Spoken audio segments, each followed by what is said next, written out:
ہم اہل سنت انبیاء کی بشریت کے قائل ہیں. جو انبیاء کی بشریت کا انکار کرے، امام احمد رضا فاضل بریلوی نے اس کو کافر لکھا ہے. بہار شریعت کے اندر یہ مسئلہ موجود ہے، اور میں خود یہ بات عرض کرتا ہوں، جو کسی نبی کی بشریت کا انکار کرے وہ کافر ہو جائے گا. اس لیے کہ انبیاء ہوتے بشر ہیں، لیکن جو اپنے جیسا سمجھے گا وہ بھی کافر ہو جائے گا. انبیاء ہوتے بشر ہیں، لیکن ایسے بشر ہوتے ہیں کہ بشریت کو ان پر ناز ہوتا ہے. ایسے بشر ہوتے ہیں کہ انگلی زمین پر اٹھائیں تو آسمان پر چاند دو ٹکڑے ہو جاتا ہے. وہ ایسے بشر ہوتے ہیں کہ اپنا پسینہ مبارک آقا دے دیں تو پوری بارات معطر ہو جائیں. وہ ایسے بشر ہیں کہ اگر لعاب دہن تھوک اپنا کھارے کنویں میں ڈال دیں تو کنواں میٹھا ہو جائے اور آج تک دنیا اس سے پانی پی رہی ہو. بشریت ہے. تو بشریت کا انکار نہیں ہے، مثلیت کا انکار ہے. ہم حضور کی بشریت کے قائل ہیں، مثلیت کے قائل نہیں ہیں. بشریت اور ہے، مثلیت اور ہے. حضور بشر ہیں، ہم جیسے نہیں ہیں. یہ ہم کہیں حضور بشر ہیں، ہم جیسے نہیں.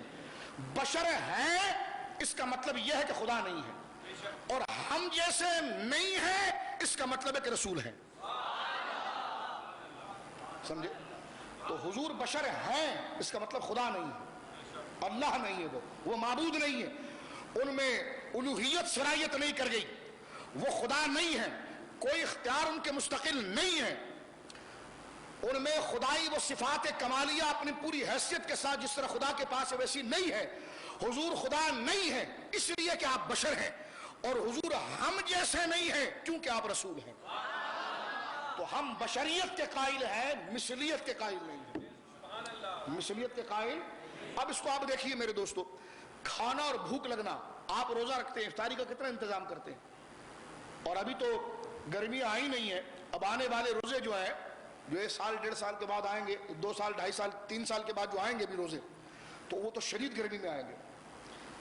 تو آپ پیاس لگنا افطاری کے وقت یہ آپ کو بشری تقاضا ہے، اور پہلے سے کھا لینا اور پیٹ بھر لینا کہ پورا دن جناب جو ہے وہ پیاس و بھوک نہ لگے، یہ ایک بشری تقاضا ہے. تو یہ بشری عوارض ہیں، یہ حضور پر بھی رہے.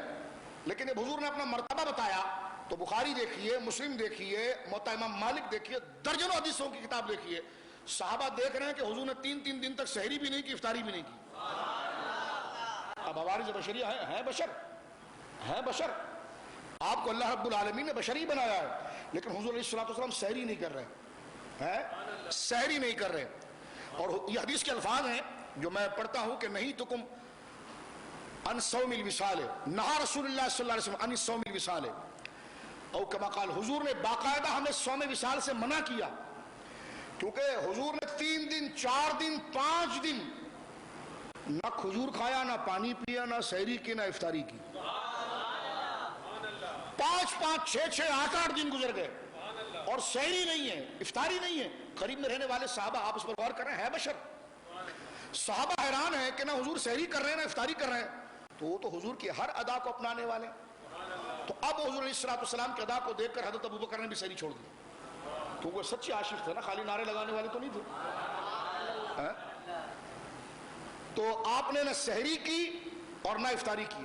2 دن کے بعد چہرہ پیلا ہو گیا. سرکار دو عالم صلی اللہ علیہ وسلم جب صحابہ کو دیکھا کہ ان کے چہرے پیلے ہو گئے، یہاں تو سحری سے لے کر افطاری کے وقت بندہ ڈھیلا ہو جاتا ہے، تو اگر 2 دن تک نہ سحری ہو نہ افطاری ہو، اور وہ عرب کے گرم تپتے ہوئے صحرا والی گرمی ہو، اور اس میں اگر روزہ رکھا جائے تو بندے کے اندر پانی کی کمی کتنی ہو جائے گی، کتنی کمزوری اس کے اندر آ جائے گی. تو صحابہ کرام جو سامنے موجود تھے ان کے چہرے پیلے پڑ گئے، کیونکہ وہ محض بشر تھے. عوارض بشریہ نے پورا زور لگایا، اور جو ان کے جیسی ان کی طبیعت تھی ویسے ان کے عوارض تھے، اور جیسی حضور کی طبیعت تھی ویسے حضور کے عوارض. حضور فرماتے مجھے 100 مردوں کی طاقت دی گئی ہے، تو جیسا آپ کا مرتبہ ویسے آپ کے لیے بشری اصول رکھے گئے ہیں، ویسے آپ کے لیے بشری اصول رکھے گئے. اب آپ دیکھیے، اس لیے ہٹا کر رکھے گئے ہیں کہ بشر تو ہوں لیکن ان جیسا کوئی نہ ہو. بشر تو ہو ان جیسا کوئی نہ ہو. تو قدرت نے بھی قاعدہ دیا، بشر تو ہیں، مثلیت نہیں ہے. ان جیسا کوئی نہیں ہے، ان جیسا کوئی نہیں ہے. اب آپ غور کیجئے، جب 2-3 دن گزر گئے، صحابہ کرام رضوان اللہ اجمعین کے چہرے پیلے پڑ گئے، تو سرکار دو عالم نے فرمایا تمہارے چہرے کیوں پیلے پڑ گئے؟ اب تو میں دیکھتا ہوں تم صحیح چل بھی نہیں پا رہے، لڑکھڑا رہے ہو، اور نمازوں میں تمہیں دیکھتا ہوں کہ تمہاری سانسیں پھول جاتی ہیں. کیا ہو گیا؟ کہ لگے یا رسول اللہ وہ آپ بغیر سحری کے، توجہ کرنا، کہ لگے یا رسول اللہ نہ آپ نے سحری کی ہے نہ افطاری کی ہے، اور ہم نے کہا کہ ہم بھی یہ کریں، تو سرکار نے فرمایا آئندہ یہ روزہ نہ رکھنا۔ نہا رسول اللہ صلی اللہ علیہ وسلم، منع کیا حضور نے، ان صوم الوصال، حضور نے اس سے منع کیا، فرمایا نہ روزہ نہ رکھنا۔ اس لیے کیوں نہ رکھنا یا رسول اللہ؟ تو سرکار فرمایا ایکم مثلی، کہ تم میں کون ہے جو میری طرح ہے، جو میری ہر بات کو پکڑے گا؟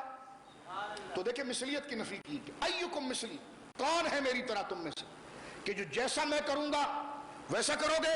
اور ایک روایت کے اندر ہے کہ لستو کہیئتکم، یہ بھی مسلم شریف کے اندر ہے، اور یہ موطا امام مالک کے الفاظ ہیں، لستو کہیئتکم، میں تم جیسا نہیں ہوں، میری ہیئت میری باڈی تمہاری طرح نہیں ہے، میری طبیعت میری عوارض تمہاری، یہ نفی کی لستو کہیئتکم، میری ہیئت جو ہے، میری صلاحیت جو ہے، میری طبیعت جو ہے، میرا جسم جو ہے، میرا مزاج جو ہے، اور میرا ظاہر اور باطن جو ہے، میری ہیئت جو ہے وہ میری ہیئت تمہاری طرح نہیں ہے۔ اور لستو کہیئتکم، تم میں کوئی میری ہیئت کا نہیں ہے۔ اور ایکم مثلی، کون ہے جو میری طرح میرے ساتھ جو ہے وہ برابر ہے، تم یہ اندر روزہ نہ رکھنا۔ پھر حضور نے آگے جواب دیا، چلو یہ ڈانٹنے کے لیے نہیں کہا، اب تمہیں سمجھا رہا ہوں اپنا مرتبہ، تم میرے جیسے ہو نہیں، ٹھیک ہے، آئندہ یہ روزہ نہ رکھنا، میری طرح ہوتے تو میں روزہ رکھنے کا حکم دے دیتا کہ نہ سحری نہ افطاری، اور تم میں کوئی میری طبیعت جیسا بھی نہیں ہے، لیکن سنو، گھبرانا نہیں، ڈانٹا نہیں تمہیں، ربی یطعمنی ویسقین، میرا اللہ مجھے پلاتا بھی ہے اور کھلاتا بھی ہے۔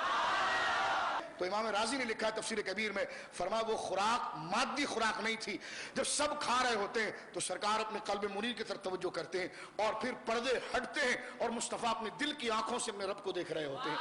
فرمایا یہ انوار الہیہ اور وجہ کریم اور رب کے چہرے کو جو دیکھ رہے ہیں، اس کے شایع نشان، رب کی ذات کو جو دیکھ رہے ہیں، فرمایا یہی وہ آپ کی خوراک ہے۔ فرمایا کہ تم کیا کہتے ہو، تم دیکھو ابو بکر آج کے بعد تو نے روزہ نہیں رکھنا، تو نے اپنی طبیعت والا روزہ رکھنا ہے جس میں تو سحری میں بھی کھائے گا افطاری میں بھی کھائے گا، اور جو تیرا کھانے پینے کا مطلب ہے اس پر تو عمل کرے گا۔ ہاں اے علی تو بھی ایسی کرے گا، اے عمر تو بھی ایسے کرے گا، کیوں یا رسول اللہ؟ فرما تم میرے جیسے نہیں ہو۔ ابو بکر حضور کے ساتھ مزار میں رہ کر بھی حضور جیسا نہیں، تو یہ ملا حضور جیسا ہو سکتا ہے؟ ابو بکر آج بھی حضور کے ساتھ مزار میں ہے، بولو سبحان اللہ۔ عمر آج بھی رضی اللہ حضور کے ساتھ مزار میں ہے، وہ اتنے قریب آج بھی ہیں، پھر بھی وہ کہتے ہیں ہم حضور جیسے نہیں۔ تو یہ کتنی بڑی بے ادبی ہے کہ کہا جائے کہ نہیں حضور تو ہماری طرح تھے۔